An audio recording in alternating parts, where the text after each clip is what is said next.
نے mutiny revolt کرنا ہے, بغاوت کرنی ہے, اور 15 منٹ بغیر کسی انٹرپشن کے یہ بیپر ان کے چیف آف سٹاف کا ARY کی سکرینز پر چلتا رہا. اور یہ تمام چیزوں سے نظر ہٹانے کے لیے 2 جھنڈے رکھ کر بنی گالا میں کل تو جھوٹ بولتے ہوئے پسینہ بھی آ رہا تھا کیونکہ خوف ساتھ ملا ہوا تھا. چل گیا ہے کہ فورن ایجنٹ بھی پکڑے گئے ہیں عمران خان صاحب, بطور پولیٹیکل پارٹی بھی فورن ایڈٹ کرا دی. مجھے افسوس ہوتا ہے ان لوگوں سے جنہوں نے پاکستان تحریک انصاف کو سپورٹ کیا. آج وہ غصے سے بھرے ہوئے ان کے کارکنان کہ ان کو پتہ نہیں, اور عہدیداران کے اکاؤنٹس میں پیسہ منگاتے رہے فورن کمپنیوں سے, فورن نیشنل سے. اور وہ کل جب بیٹھے ہوئے تھے, جب وضاحتیں دے رہے تھے, دوسروں پر الزام لگا رہے تھے اور اپنے آپ کو نواز شریف کے ساتھ ملا رہے تھے, تو اس وقت یہ بھی بتا دیتے کہ بیری سی شنپ سے پیسہ کیوں لیا, کتنا لیا, اور فورن فنڈنگ کیوں لی. یہ بھی بتا دیتے تھے کہ اندر دوسانجھ نے کتنے پیسے دیے اور کیوں دیے, اور وہ فورن فنڈنگ کہاں سے آئی. یہ بھی بتا دیتے کہ لیزا سی نے کتنے پیسے دیے اور وہ پیسے کیوں لیے, جب پولیٹیکل پارٹی آرڈر 2002 کے تحت آپ پیسے فورن فنڈنگ کمپنی, انڈیویجول اور ملک کے اندر کمپنی سے نہیں لے سکتے. یہ بھی بتا دیتے کہ چارلز ایس ہینز نے آپ کو پیسہ کیوں دیا تھا. یہ بھی بتاتے کہ چرنجیت سنگھ نے آپ کو پیسہ کیوں دیا تھا, اور ورشا لوتھرا نے آپ کو فورن فنڈنگ کس لیے دی تھی. یہ بھی بتاتے کہ جو عارف نقوی صاحب ہیں, انہوں نے چیریٹی فنڈ ریزنگ فرنٹ مین ہونے کی اس میں کہ باقی جو کمپنیز ہیں جو ان کو فورن فنڈنگ عمران خان صاحب کو چیریٹی میں دے رہی ہیں, ووٹن کرکٹ کلب کے اوپر فرنٹ مین عارف نقوی صاحب بنے رہے, اور وہاں جو چیریٹی فنڈ ریزنگ ہوئی اس کو سیاسی مقاصد کے لیے استعمال کرتے رہے. یہ بھی بتا دیتے.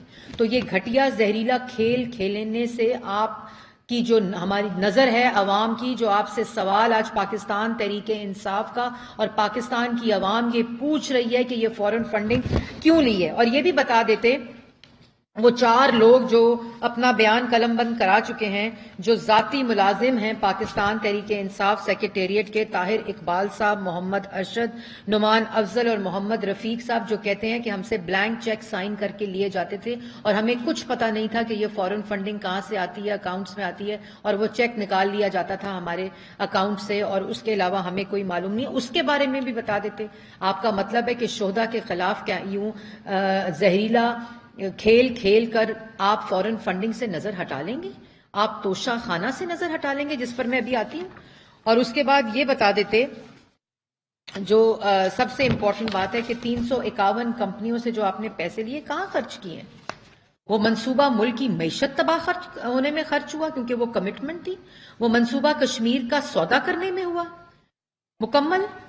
اس فورن فنڈنگ کی جو تکمیل تھی, جو کمٹمنٹ تھی, وہ نوجوان کو بے روزگار کرنے میں خرچ ہوا, وہ ملک کے اندر ڈاکے ڈالنے میں خرچ ہوا. وہ جو فورن فنڈنگ آئی ہوئی تھی ملک کے دفاع کو کمزور کرنے میں خرچ ہوا. اور اس کے بعد وہ ملک کی جو دوست ممالک تھے, فورن پالیسی تھی, ان کو ناراض کرنے میں خرچ ہوا. وہ فورن فنڈنگ کا پیسہ. اور اب فورن فنڈنگ کا پیسہ پکڑا گیا تو جو آخری ملک کے اندر فساد, فتنہ, انتشار, انارکی پھیلانے کی کوشش کی جا رہی ہے, اداروں کے درمیان تقسیم, دفاع کے اندر دراڑیں پیدا کرنے کی کوشش کی جا رہی ہے, یہ بھی اسی فورن فنڈنگ کا منصوبہ ہے. اس سے آپ نظر ہٹا سکتے ہیں, ان گھٹیا حرکتوں سے, ان گری ہوئی حرکتوں سے, اور اپنے ترجمانوں کو لکھے ہوئے ٹرانسکرپٹ دیتے ہیں کہ یہ پڑھیں تاکہ ساتھ اپنے آپ کو ملاتے ہیں. نواز شریف نے اس ملک کو ایٹمی قوت بنایا تھا. نواز شریف نے اس ملک کو ترقی دی تھی, روزگار دیا تھا ملک کو, نوجوانوں کو سی پیک دیا تھا اس خطے کو. نواز شریف نے اس ملک کے دفاع کو مضبوط کیا تھا, اس میں دراڑیں نہیں ڈالی تھی. افواج پاکستان کے اندر میوٹنی کی کالز اور بغاوت کی کالز نہیں دی تھی. نواز شریف پاکستان کو بنانے والوں میں سے ہے. نواز شریف نے اس ملک کو, نوجوان کو آئین کے اندر رہ کر آئین کی پاسداری اور آئینی سپریمیسی کا بتایا, ووٹ کو عزت دو کا بتایا, اور بتایا اداروں کو کہ اپنی آئینی حدود میں رہ آئین کے مطابق کام کرنا ہے. آپ نے اداروں کو کہا کہ تم نیوٹرل نہیں رہ سکتے کیونکہ نیوٹرل جانور ہوتا ہے. نواز شریف کے ساتھ مقابلہ کرتے ہیں.